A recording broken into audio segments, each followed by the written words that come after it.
Hello दोस्तों, स्वागत है आप सबका मेरे चैनल जनरल नॉलेज जीके पे, जहां आपको बेसिक जीके से रिलेटेड बहुत ही ज़्यादा इंपॉर्टेंट क्वेश्चन देखने को मिलेंगे। वीडियो को लास्ट तक ज़रूर देखिएगा, वीडियो आपके एग्जाम के लिए बहुत ही ज़्यादा इंपॉर्टेंट होने वाली है। तो शुरू करते हैं पहले क्वेश्चन से। आपका पहला प्रश्न है, यूकी भांवरी का संबंध किस खेल से है? जो आपको चित्र में देख रहे हैं यही है यूकी भांवरी, और इनका जो संबंध है वो है टेनिस खेल से। टेनिस खेल से यूकी भांवरी का संबंध है। अगला प्रश्न देखेंगे, अर्जुन पुरस्कार किस क्षेत्र में उत्कृष्टता के लिए प्रदान किए जाते हैं? आपके ऑप्शंस दिए गए हैं, सिनेमा, साहित्य, खेलकूद या विज्ञान। तो अर्जुन पुरस्कार जो है वो खेलकूद के क्षेत्र में दिए जाते हैं।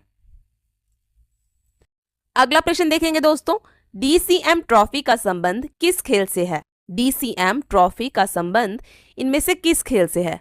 तो इसका संबंध है दोस्तों फुटबॉल खेल से। फुटबॉल के खेल में ही ये डीसीएम ट्रॉफी दी जाती है। अगला प्रश्न देखेंगे, अर्जुन पुरस्कार का प्रारंभ कब हुआ था?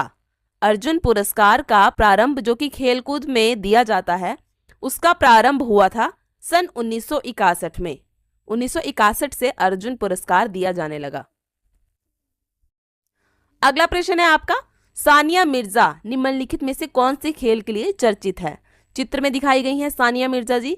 ये जो है एक बहुत ही चर्चित जो है लॉन टेनिस की प्लेयर हैं। तो इसका सही राइट आंसर हो जाएगा लॉन टेनिस।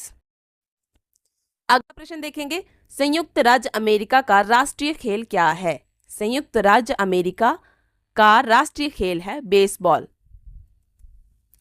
आपका अगला प्रश्न है, भारत का राष्ट्रीय खेल क्या है? तो ये तो सबको पता होगा दोस्तों, अपने भारत का राष्ट्रीय खेल जो है वो है हॉकी। अगला प्रश्न है, जापान का राष्ट्रीय खेल क्या है? जापान का राष्ट्रीय खेल क्या है? तो इसका सही उत्तर हो जाएगा option D, judo. Judo karate जो है वो जापान का राष्ट्रीय खेल है। हमारा अगला प्रश्न है, पोलो खेल का प्रचलन भारत के किस राज्य में हुआ? पोलो खेल का प्रचलन भारत के कौन से राज्य में हुआ? तो ये हुआ था दोस्तों मणिपुर राज्य में।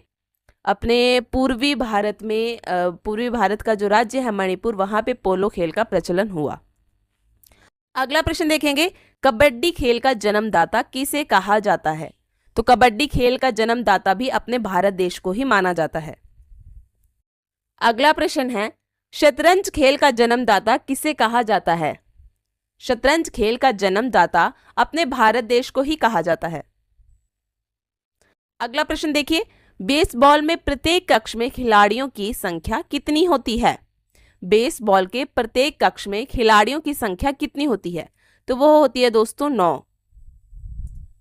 अगला प्रश्न है, वॉलीबॉल की प्रत्येक टीम में खिलाड़ियों की संख्या कितनी होती है? वॉलीबॉल की प्रत्येक टीम में खिलाड़ियों की संख्या 6 होती है। अगला प्रश्न है, बास्केटबॉल के प्रत्येक कक्ष में खिलाड़ियों की संख्या कितनी होती है? बास्केटबॉल के प्रत्येक कक्ष में खिलाड़ियों की संख्या 5 होती है। दोस्तों कंफ्यूज मत होइएगा, हर टीम के अलग अलग जो हैं खिलाड़ी होते हैं। किसी में 6 खिलाड़ी, किसी में 4 खिलाड़ी, किसी में 5 खिलाड़ी, किसी में 11 भी होते हैं, और सबसे ज्यादा जो है वो 15 खिलाड़ी होते हैं।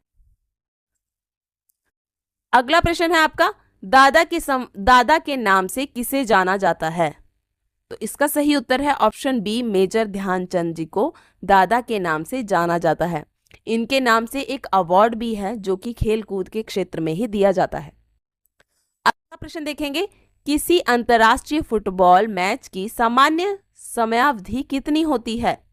तो सामान्य जो इसका टाइम पीरियड है वो है 90 मिनट का। अगला प्रश्न है आपका, मुक्केबाजी का खेल परिसर क्या कहलाता है? तो मुक्केबाजी का खेल परिसर रिंग कहलाता है। रिंग में ही मुक्केबाजी को खेला जाता है। अगला प्रश्न देखेंगे, ओलंपिक खेल कितने वर्ष के अंतराल पर आयोजित किए जाते हैं? ओलंपिक खेल 4 वर्ष के अंतराल में आयोजित किए जाते हैं।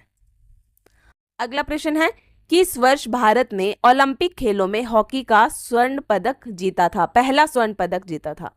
तो वो जीता था दोस्तों सन 1928 में। 1928 में अपने भारत देश ने ओलंपिक खेलों में हॉकी का पहला स्वर्ण पदक जीता था। अगला प्रश्न देखेंगे, क्रिकेट में पिच की लंबाई कितनी होती है? क्रिकेट में पिच की लंबाई कितनी होती है? तो वो होती है दोस्तों 20.12 मीटर।